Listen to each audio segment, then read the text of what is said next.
Hello guys, আজ আমি আপনাদের মাঝে আবার উপস্থিত হয়েছি। আশা করি আপনারা সবাই ভালো আছেন, সুস্থ আছেন। আজকে একটা ছোট্ট ছেলের জীবন কাহিনী শোনাব। জন্মের সময় তার মা মারা যায়। সেটা কি তার অপরাধ?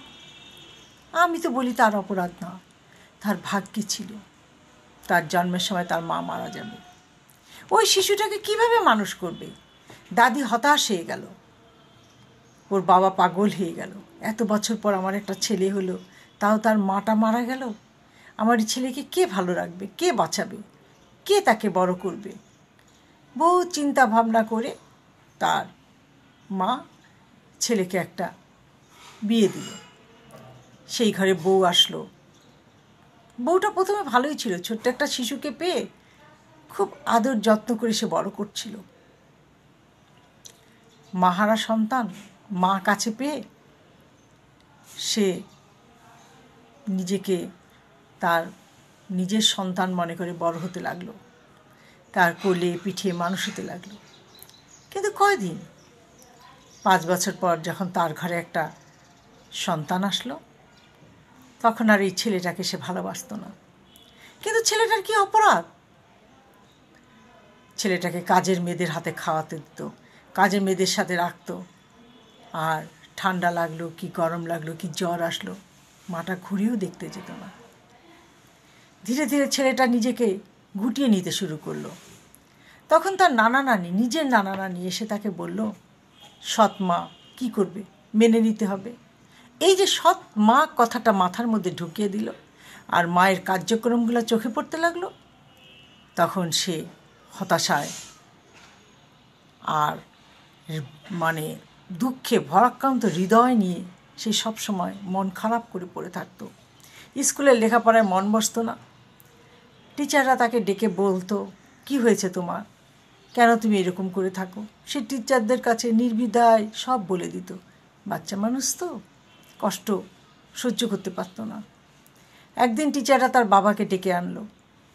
ডেকে এনে বলল, ইচ্ছা করে তার মাকে ডাকিনি, কারণ তিনি নাকি তার সৎমা। ওর বাবা লজ্জা পেয়ে বলল, কে বলেছে? বলছে, আপনার ছেলে বলেছে। তার টিফিনের অবস্থা দেখেছেন?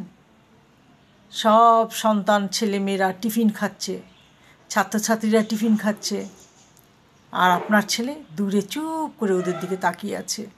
আমি তো ক্লাস টিচার, আমি ওর ওই কষ্ট সহ্য করতে পারিনি, তাই আপনাকে ডেকে এনেছি। ওকে কিছু খেতে দিবেন, ভালো মন্দ কিছু নাস্তা টিফিন যাই পারেন। যদি কিনে দিতে, আপনি বাসা থেকে তৈরি নাস্তা দিতে না পারেন, ওকে কিনে দেন, কিন্তু দেন। এভাবে ওকে আর ছোটো করেন না। বাবা লজ্জা পেল এবং ক্যান্টিন থেকে অনেক কিছু খাবার এনে তাকে দিয়ে গেল। তার খুশিতে আনন্দে চোখ ছলছল করে উঠল। ছুটে এসে আমাকে জড়িয়ে ধরল এবং একটা বিস্কিট আমার মুখের মধ্যে দিয়ে বলল, তো আপনাকে খেতেই হবে, খেতেই হবে। আর যে কথা আপনি আমার বাবাকে বলেছেন, সে কথা আমি বলতে পারিনি। আমার বয়স 5 বছর, আমি অনেক কিছু বুঝি। দেখলাম অল্পেতে পেকে গেছে। তখন তাকে স্নেহ মমতা দিয়ে আমি রাখতাম। ছুটি হয়ে যেত, নিতে কেউ আসতো না। রিক্সাওয়ালা কখন আসবে তার ঠিক আছে। আমি আমার স্টাফ রুমের একটা ছোট্ট চেয়ার রেখেছিলাম, সেখানে ওকে বসিয়ে বলতাম, হোমওয়ার্কগুলো করতে থাকো যতক্ষণ রিক্সাওয়ালা না আসে। 1-1:30টার সময় রিক্সাওয়ালা আসতো, আর আমি আমার টিফিন থেকে কিছু খাবার ওকে দিয়ে যেতাম। বসে বসে খেত আর হোমওয়ার্ক করতো। করতে করতে একদিন সে বড় হয়ে গেল, এসএসসি পরীক্ষা দিল, আর সেই এসএসসি পরীক্ষায় সে A+ পেল। তার বাবা গর্বে বুক ফুলিয়ে চলে এলো।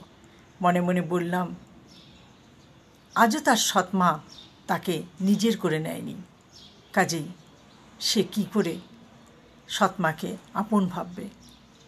মায়ের সাথে তার কোনো সম্পর্ক ছিল না, কোনো কথাবার্তা বলল না। আজ কিন্তু সে একটা প্রতিষ্ঠিত ইঞ্জিনিয়ার। আজও সে আমাকে ফোন করে, সালাম দেয়, আমার সাথে তার যোগাযোগ রাখে। কারণ সে যে কষ্টে বড় হয়েছিল, স্কুলে এসে সেই কষ্টের কিছুটা লাঘব আমি করে দিতাম। যার জন্য সে আজ আমাকে মনে রেখেছে। হৃদয়টাকে বড় করেন না, কি আছে? সৎ ছেলে মেয়ে হোক আর নিজের ছেলে মেয়ে হোক, সবাই তো সমান। তারা তো শিশু, তারা তো ইচ্ছা করে সৎ মায়ের কোলে আসেনি। আল্লাহর তরফ থেকে হুকুম হয়েছে, তাই তারা সৎ মায়ের কোলে এসেছে। মানুষ করেন না, ক্ষতি কি? কোনো ক্ষতি হবে না। একদিন দেখবেন আপনার সন্তানকেও সবাই ভালোবাসবে। আজ এই পর্যন্ত। ভালো থাকেন, সুস্থ থাকেন। আল্লাহ হাফেজ।